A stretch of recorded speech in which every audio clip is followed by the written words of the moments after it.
So the Winnipeg Arts Council Culture to the Core report came out in February 2020. It had a whole category in public art like the cube behind me. And it's why I'm joined by Senior Project Manager of Public Art from the Winnipeg Arts Council, Tamara Rae Biebrich. So Tamara, just for starters, what stood out about the report?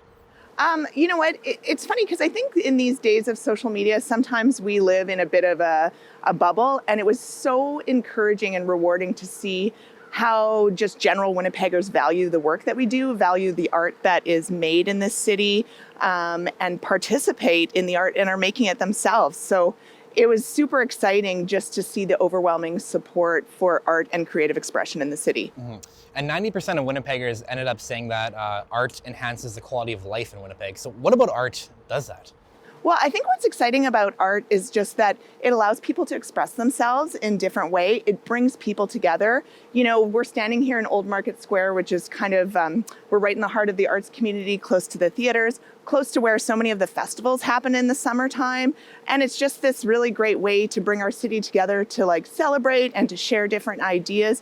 And art can encompass so many different things, whether it's dance or music or going to a gallery. And so I just think there's a lot of opportunities for people to participate in meaningful things. And so, it's great to see people recognizing the value of that. Yeah, and then another interesting statistic was that 65% of Winnipeggers said the art scene in Winnipeg was more vibrant than other cities. So what did you think about that statistic? You know, I think that's really cool because the thing about Winnipeg is I think we have kind of a real DIY attitude. There's a lot of authentic work being made here because there is that exchange of ideas where we're bringing in artworks, but it's a lot of people here who are actually making, building, creating, and sharing their ideas. And so I think that's where we see the vibrancy is just how many people participate and how many people are sharing their voices through art. Mm-hmm. And then more into your wheelhouse, 77% of Winnipeggers, they said Winnipeg needs more public art. So what did you think of that? Was that surprising, or what more can be done? Yeah, no, I think there's a lot of opportunities. You know, we've been commissioning artworks and integrating art into public spaces so that ideas can be encountered on a daily basis for the last 15 years since the city first introduced its public art policy.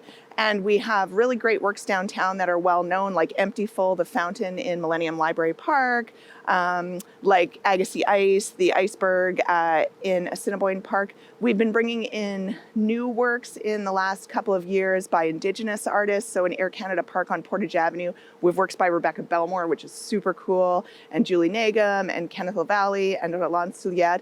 And I think to know that people value the work that's there, but want to see it in their own neighborhoods. They want it to tell their stories. Along the Transitway this spring, the new Southwest Rapid Transitway, we're going to be opening 7 new works, and they really do tell Winnipeg stories. They tell the history of the Rooster Town, which was a Métis Road Allowance community.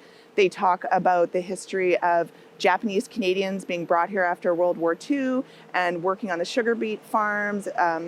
They tell the natural history of this land. And so I just think it's exciting that Winnipeggers care about this and that they want to learn more about their city, that they want to come together, that they want to be surprised on a daily basis. Awesome, Tamara. Thank you so much for joining us today. Okay, thanks for having me.